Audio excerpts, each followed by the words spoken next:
hung on to it. The wrong decision can be very bad for the health. It can be bad for the mind. It can destroy our emotional equilibrium. It can break our homes and tyrannize our governments and precipitate nations into wars. Therefore, the wrong kind of decision is one of the things that must be avoided. And the only way to find simply the right decision is to watch nature around you. See how nature works when man does not interfere. And we will find that most of the bugaboos that we are afraid of are not the result of natural law afflicting us, but are the result of the individual breaking natural law and disturbing the balance of nature in any one of many areas of activity. We are worried now about our petroleum resources. We are worried about almost everything. We would like to dump our waste on the moon or something of that nature. But that we should so live and so conduct ourselves that these problems are trivial has never occurred to us. We must keep on spending. We must keep on building bigger and better buildings. We had a big fire here in Los Angeles a few days ago, in which a great building proved to become useless in substance because of things that people forgot.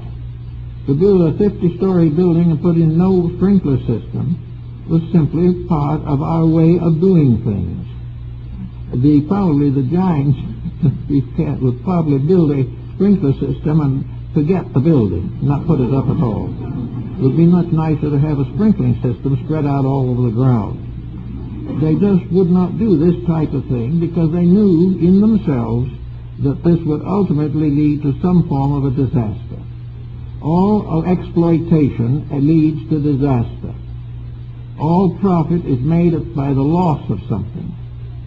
Everything that we think and do either advances us as human beings or creates a debilitating environment for ourselves and those we care for. Now, one of the interesting fields in which the giants function, the field of harmlessness, Ahimsa, has to do partly with the diet. Now, to these people, flesh food is not suitable for human consumption. Now, this is something that will probably be largely diagnosed or misdiagnosed by various experts in this country. But one thing that we do find out through study of medicine is that too much meat can be a cause of serious trouble. But the theory with the giant is not based on this. It is based on the concept of the human being never destroying life, that we cannot afford to build a healthy body by killing a sentient creature to feed it. Now, this may develop more as we go along. At the present moment, we are not so much concerned with it, but we are concerned with the fact that a number of diseases are traceable to too much animal food. We also realize that a great deal of our trouble is due to the effect of food upon temperament. We find that the giant, with his vegetarian diet, is far more peaceful by nature and temperament than those who are carnivores of one kind or another. This is the main point I think that interests us. The moderation of foods that cause emotional stress or create a tension that forces ambition or anxiety or antagonism or turns us gradually to narcotics. The giant believes that a simple life, well lived, is all that can be expected of anyone, because the whole fantasy that we live is bordered on both sides by oblivion. The giant believes in life after death, but he does not believe that you're going to take anything with you from this world to the next except your own soul. And if the soul has been denied, if the soul has been starved, if the soul has been violated, then there is nothing that we can take with us to compensate for the loss. This makes pretty good sense from a philosophical point of view, at least. Many people today take the attitude that the only time is now, and that while they can, they want to do exactly as they please. But of course, in the course of a few years, this doing as you please ends in results that do not please. The individual becomes sick or endangered, or finds himself in tangles due to the misuse of his own impulses, and trouble goes with it all the way. The problem of environment, therefore, is a very simple one with these people. The home will be simple. No gewgaws, no vast extravagances, no complicated and extreme fashions that cost money for taxes or construction. A simple house, a comfortable house, but a house that is dedicated to the friendliness, affections, and responsibilities of the family. It is the family that makes the home, and not the house. And if the house is grand enough, the home, it will suffer, because it will tie the individual to a whole group of fantasies. The fantasies of having a bigger house than the neighbor. The individual gets a $10 raise and buys himself a house costing $100,000 more. This is all fantasy. The house will never make him happy. It will satisfy his ambitions for a moment, but within that house will happen many things that he wishes will not happen. And they would not happen if he was basically tied to integrities. So the building is not the problem. It is the contents. In a nation, it is not the type of government, it is the quality of government that determines everything. And all things being equal, government should be as simple and economical as possible. Government should never be for the glorification of ambitious politicians. Government is a necessity in certain respects.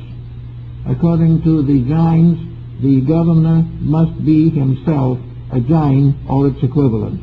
He must be a person of simple habits, no ostentation, and qualified for the job.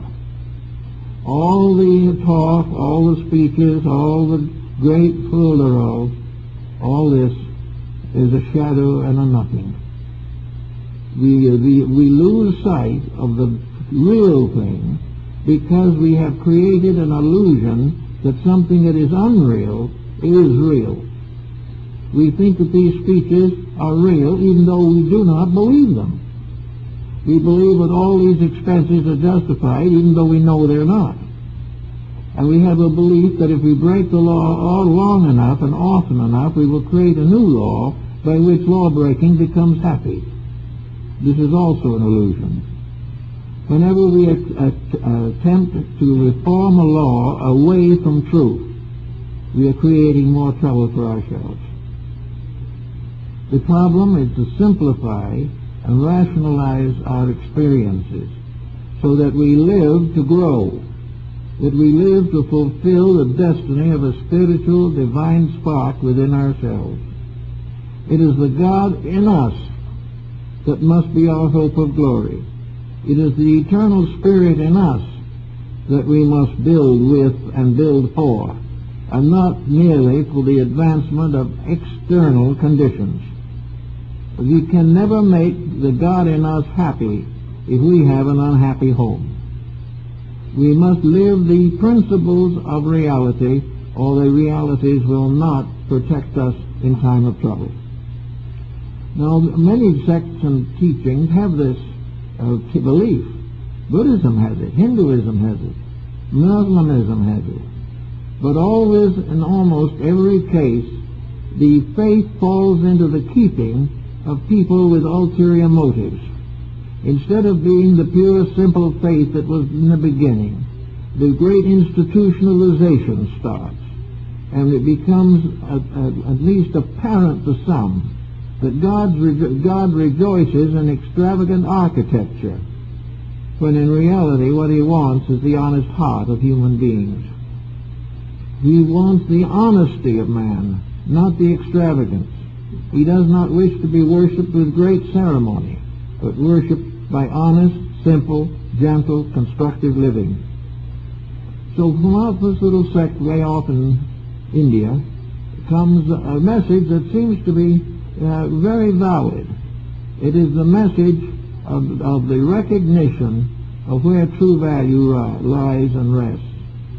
One of the most beautiful temples that I saw of the giants was in the Mount Abu area, which is in Rajasthan.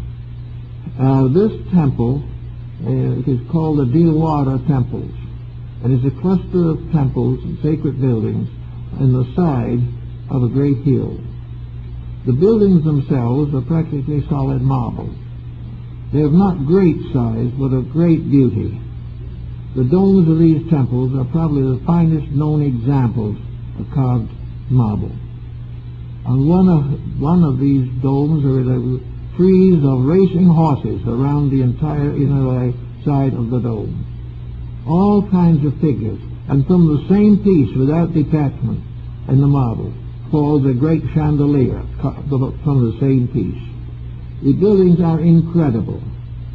They're incredible because they represent probably the work of great artisans who got nothing for doing it, who were not paid, but who are permitted to worship by the creation of beauty. Now this beauty must, however, have purpose. This beauty must not be for secular purposes. Beauty is in itself a sacred manifestation of a divine presence. True beauty is worship. The truly beautiful is worthy of worship. And it receives that worship not because of a conscious effort of our will, but because of the admiration and adoration that arises spontaneously within ourselves in the presence of that which is above even our understanding. So the Dilwara temples are a magnificent center in which many thousands of pilgrims pass every year on their service of pilgrimage to their faith. Zionism is a religion of pilgrimage also. And why should it not be pilgrimage? Because life itself is a pilgrimage. And a little pilgrimage inside of the greater one is quite suitable. The pilgrimage of the soul may be through hundreds of bodies, but one of those bodies is the one we are in now.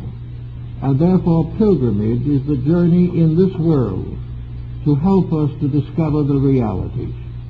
The pilgrimage is to prove conclusively the importance of finding the good. The individual is dedicated to finding that which is real, to Ahimsa, which is really nothing more or less than complete sacrifice of the personal, harmlessness.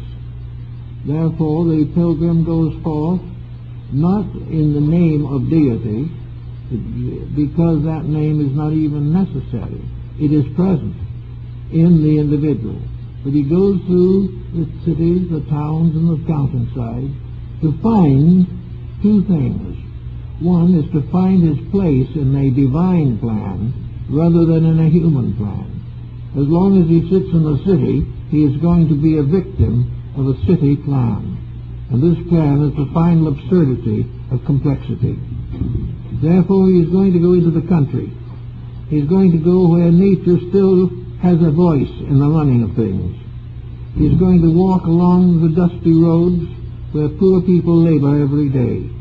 He is going to join the laughter of children. He is going to watch the natural growth of beauty as it is, and find his understanding, his insight, and his confidence in the divine plan stronger and better because he has journeyed through a little part of a divinely created world. And he becomes more and more understanding as he proceeds as to what man has done to that world.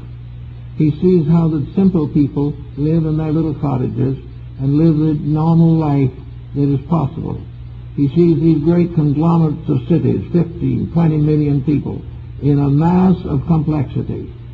The traffic so bad they can get nowhere. And he can point out that this is the traffic is the symbol of a complex world that can never go anywhere. To get the complexity out of life, therefore, is to get it out